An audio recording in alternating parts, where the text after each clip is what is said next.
Welcome to Paranormal or Reality. On today's video, we explore urban legends from around the world. From the witches of Mexico to the ghost hound of the mountains. Join us as we investigate these stories. Now make sure to like and subscribe for more content like this. Let's begin. This is not my story, but a story from a friend's great-grandfather. This takes place during the late summer in the 1960s in Osceola, Iowa, which was a very small farming community. My friend's great-grandpa, Bob, owned a farm out there.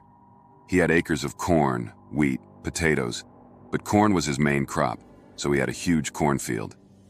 It was around 2 a.m. and his grandfather couldn't sleep, so he went outside to get some fresh air. When outside, he noticed something that looked like a child walking around in the cornfield. So Bob ran back inside to grab his double-barrel shotgun and woke the farmhand for backup. They combed through the cornfield in an attempt to find whatever was running around out there. After a while, they still couldn't find anything, so Bob told the farmhand to go back inside the house while he stayed on the porch to watch his cornfield. He begins to look towards the gravel road between his yard and the fence line that goes to the cornfield. To his surprise was a little girl around 6 years old or so, standing on the road. She was wearing a white dress that made her look like she had just gotten out of church.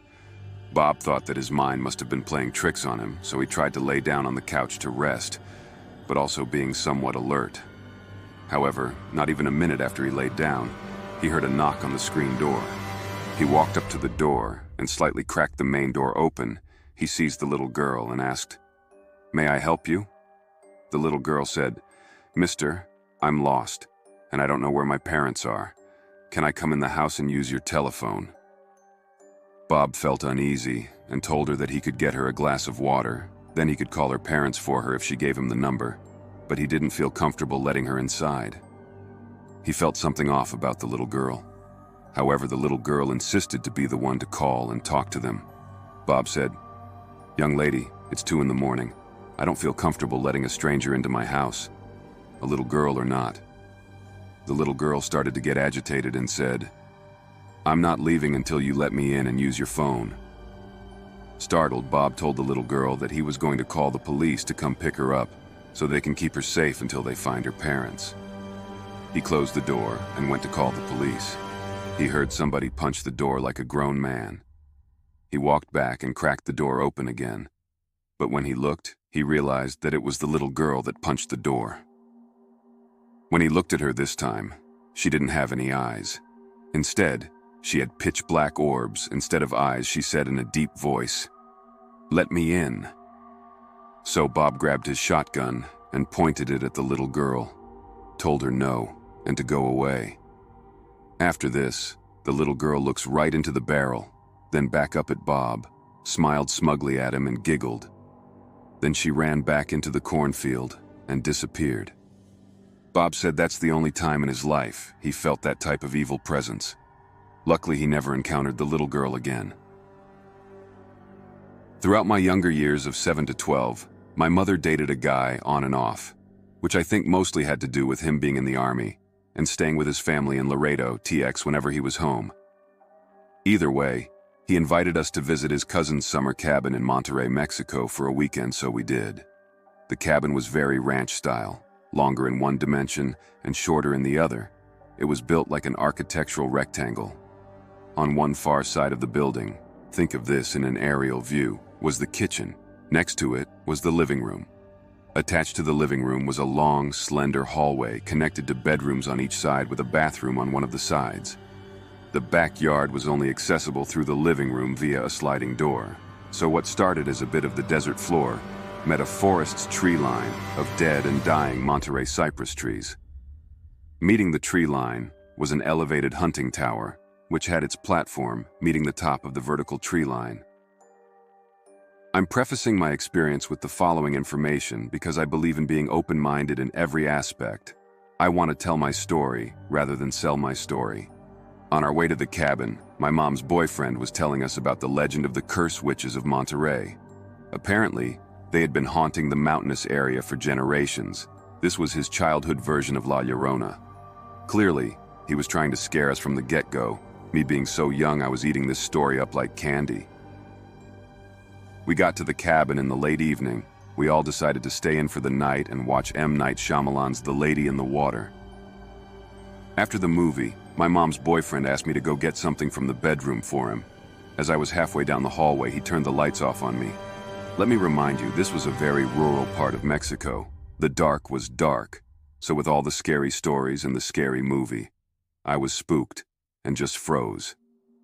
My mom's boyfriend began to make your stereotypical ghost noises, then taunted me to go deeper into the dark hallway, but I was so petrified, I remember just standing there frozen in fear.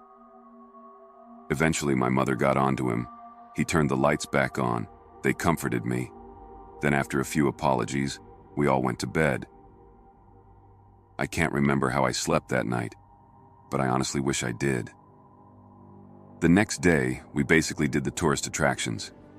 We went to a bazaar, embraced the city's beautiful mountain range which seemed to hug the city, ate authentic Mexican food, and visited the main hub of the city.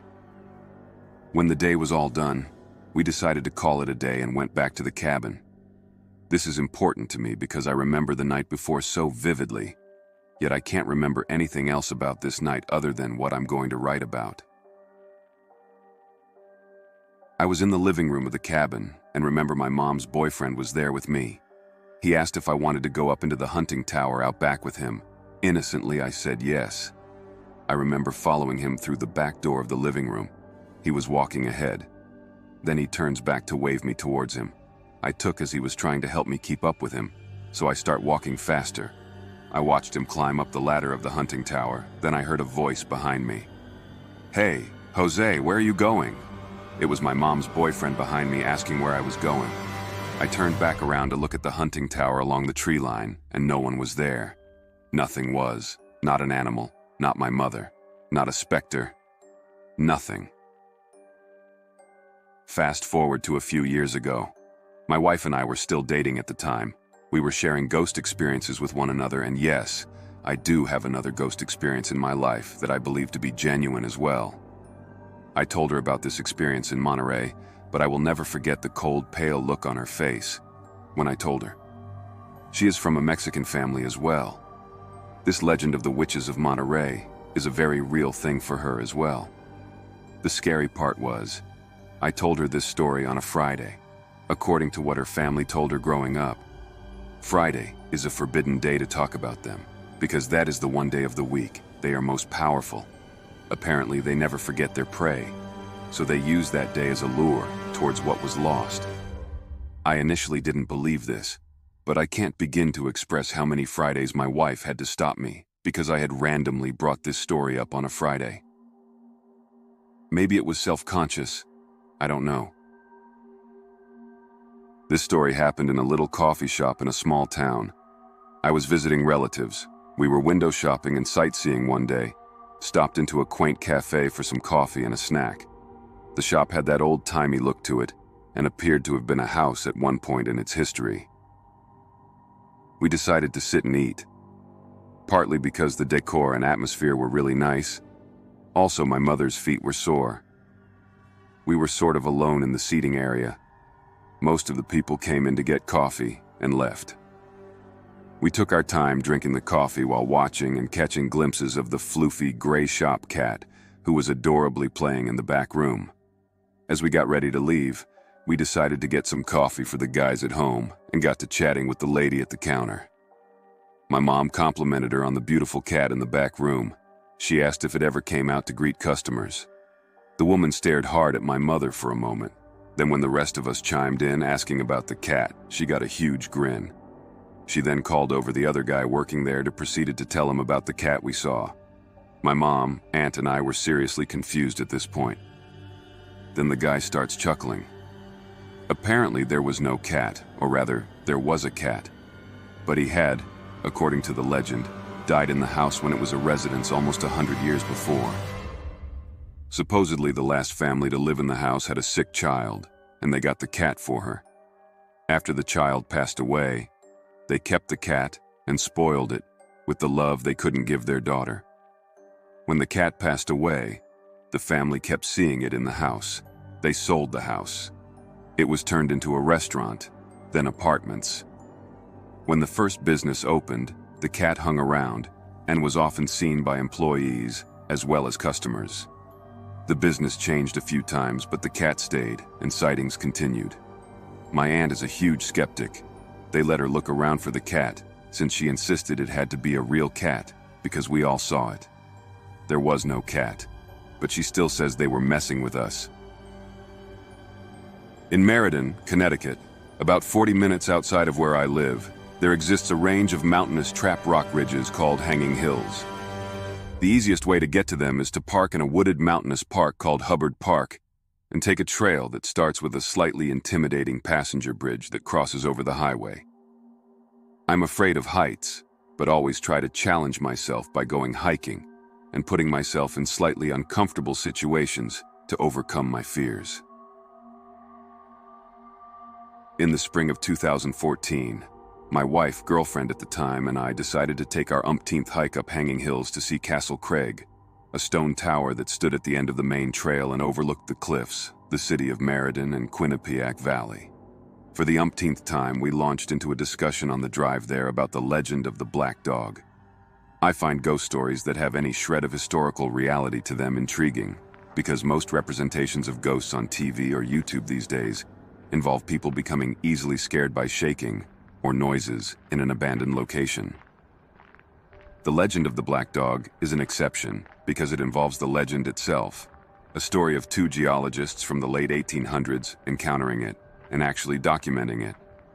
The legend has that you see the Black Dog of Hanging Hills, once for joy, twice for sorrow, and 3 times for death. There are plenty of legends of black dogs in folklore that tell a similar tale. The two geologists, W.H.C. Pynchon and Herbert Marshall, were conducting research of the area in the winter of 1891 when they encountered the Black Dog. According to the story, Pynchon had seen it once and Herbert twice before. Herbert didn't believe in the legend. After ascending the hills again alone, Herbert supposedly fell to his death. The story was published by Pynchon in the Connecticut Quarterly. I remembered the image of the Black Dog from W.H.C. Pynchon's story very clearly every time we hiked up the mountain. This time was no different. That particular day, my girlfriend and I encountered a hiker on the trail that was letting his black dog without a collar roam loose. We weren't sure whether it was to mess with people or not. The dog wasn't little like the one depicted in Pynchon's story. Rather, it was bigger like a lab terrier mix and friendly too. It came up to us and started panting at our legs. "Sorry about that," the hiker said as he caught up to the dog and us. I said, "Not at all. I bet you love having a little legend with you around here." "Oh yeah, the ghost dog," the hiker said, forcing a laugh and grimacing as if he had heard that one too many times before. As he walked away, my girlfriend made a comment about my obsession with the stupid dog and not wanting to hear about it. We made our way to Castle Craig about 20 minutes later. Unlike the trails off the highway, the main trail from the park is not long or difficult, other than a large hill at the end of it. We took pictures on top of the tower, by the cliffside, not really thinking anymore about the Black Dog. We had made so many trips up to the tower and seen so many hikers with black dogs that the legend almost seemed like a joke at that point. "Want to take the main trail down, or the road?" I asked as we finished taking pictures and drinking whatever water we had left in our packs. "The road," she insisted, "so we can see that river." The road leading up to Castle Craig is typically taken by cars and bikers. We sometimes hiked down it to catch a glimpse of the Quinnipiac River on the way back to the park. Despite it being a warm April day, there were very few cars or bikers on the way down. It was nice and quiet. About a quarter of a mile into our walk, my girlfriend tugged me on the shoulder and pointed to a figure on the side of the road between some shrubbery. It stood about 10 feet ahead of us. "What the hell is that?" she said. I took a step forward, but she tugged on my shirt, then shook her head. She asked, "Is that the dog?" I nodded. All I could do was nod. The figure was small and resembled a black dog with floppy ears with a hot dog tail, much like the one in Pynchon's illustration. I wouldn't have thought much of it, if not for the fact the figure was blurry. It wasn't the distance between us that made it blurry. There weren't any fog-related conditions that day. It was almost as if Mother Nature had taken the dog in a Photoshop program, then used the blur effect on it. Even when I took a step closer, to my girlfriend's hesitance, it still looked blurry. We were frozen otherwise, though, and didn't think to take a picture of the figure. There was an unknowing understanding between us that we shouldn't approach it. We just waited for it to cross. As the figure crossed the road, it didn't look at us. It just dawdled with its nose to the ground. For the rest of the hike, we were silent. We both knew what we saw, but couldn't put it into words. It was only after a while that I said I should have taken a picture, but deep down, I felt it was a good thing that I didn't. Seeing the figure wasn't frightening, but it wasn't pleasant either. We have been back to Hanging Hills many times since. We never encountered any luck or sorrow, just a memory of a little blurry black dog, and an understanding that when you see an actual paranormal entity with someone else and understand what it is, there isn't really a question about it. I've read many stories posted online since about the black dog. Few have described what we saw, though. Black dogs run loose in the park all the time, and a number of the encounter we read about seem like fabrications or just encounters with stray dogs. Thanks for tuning in. Watch another video if you dare.